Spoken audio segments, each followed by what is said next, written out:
प्रतिभाशाली व्यक्तित्व के धनी, अद्भुत वक्ता, अनेक भाषाओं और विषयों के जानकार, राष्ट्रीय स्वयंसेवक संघ यानी आरएसएस के 5वें सरसंघ चालक, कुप्पाहाली सीतारमैया सुदर्शन का जन्म आषाढ़ कृष्ण प्रतिपदा के दिन 1931 में रायपुर में हुआ था, जो अब छत्तीसगढ़ की राजधानी है।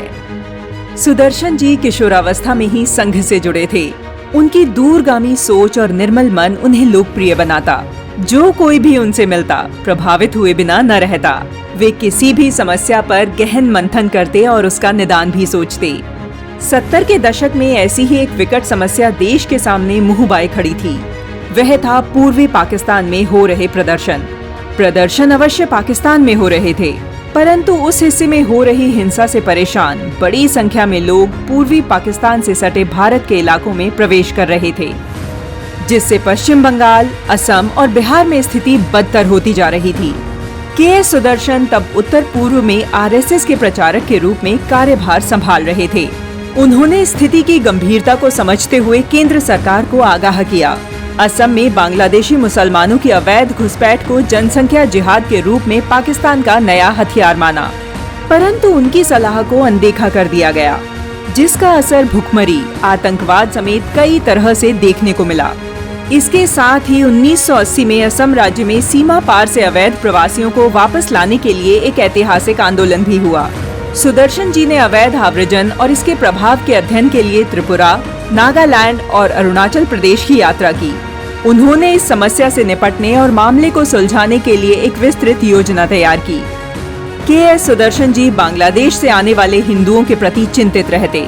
वे कहते कि ऐसे प्रताड़ित हिंदुओं को किसी अन्य देश से भारत में शरण लेने का पूरा अधिकार है और हम भारतीयों को उनके लिए समुचित व्यवस्था करनी चाहिए। असम में घुसपैठियों के कारण असम गण परिषद का निर्माण हुआ था। उस प्रकरण पर उनकी विशेष दृष्टि रहती थी। वर्तमान सरकार द्वारा नागरिक संशोधन अधिनियम और एनआरसी को लागू किया जाना उसी दिशा में उठाया जाने वाला एक ठोस कदम है। सुदर्शन जी ऐसा व्यक्तित्व थे जिन्हें सामने आने से पहले उभरते हुए मुद्दों का पूर्वाभास हो जाता था।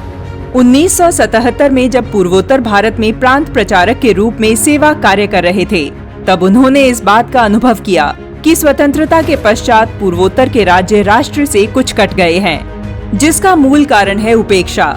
इन राज्यों में संचार, यातायात और परस्पर संवाद का विकास अपेक्षा के अनुरूप नहीं हो पाना, जिसका लाभ ईसाई मिशनरियां बहुत अच्छे ढंग से उठा रही थी।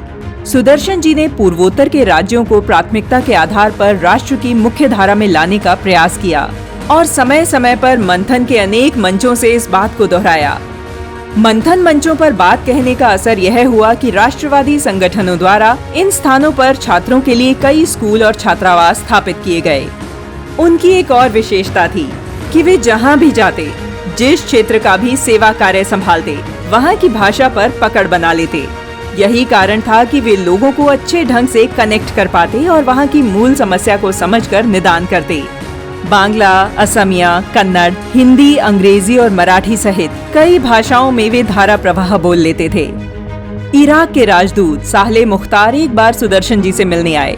उनसे मुलाकात के बाद उन्होंने कहा था, आज तक जितने भी लोगों से मेरी भेंट हुई, सुदर्शन जी उनमें सबसे पवित्र व्यक्ति हैं।